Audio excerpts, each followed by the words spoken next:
Efectos de la temperatura en las mediciones.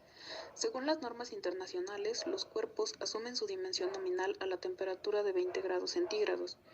Los gradientes térmicos temporales lentos, debido a las fluctuaciones estacionales, hacen variar las condiciones del ambiente meteorológico, produciendo una deformación estática de la máquina y de la pieza, debido a las diferencias de dilatación térmica entre los diferentes materiales que forman la pieza.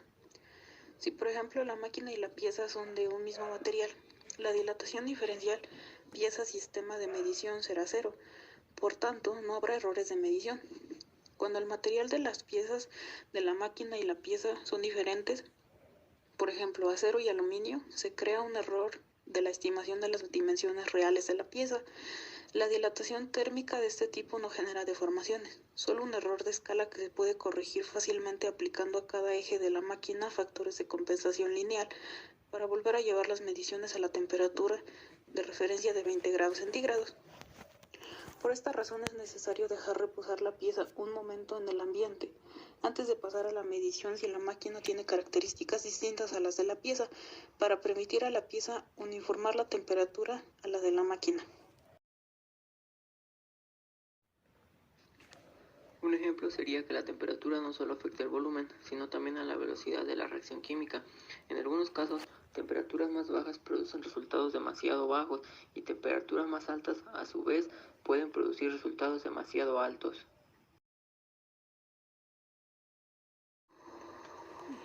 ¿Cómo la temperatura afecta a un instrumento de medición? Ejemplo. Uno de los ejemplos más claros de cómo la temperatura afecta a una medición es la variación de conductividad. La variación de la temperatura de un material conductor eléctrico puede cambiar su conductividad. Esta variación se produce debido a la excitación térmica de los átomos dentro de los materiales conductores, que es directamente proporcional a la temperatura en aumento.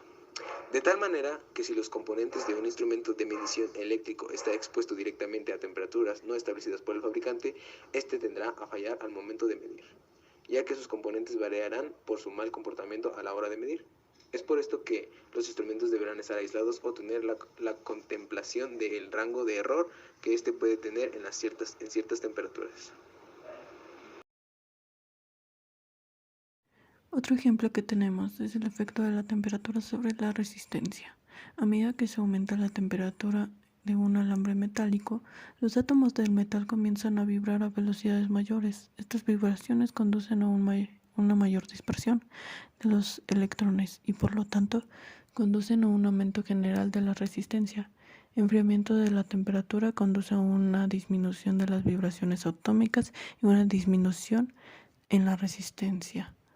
Uno de los efectos perjudiciales del efecto Hall es el calentamiento que se produce en los conductores eléctricos cuando son recorridos por una corriente eléctrica.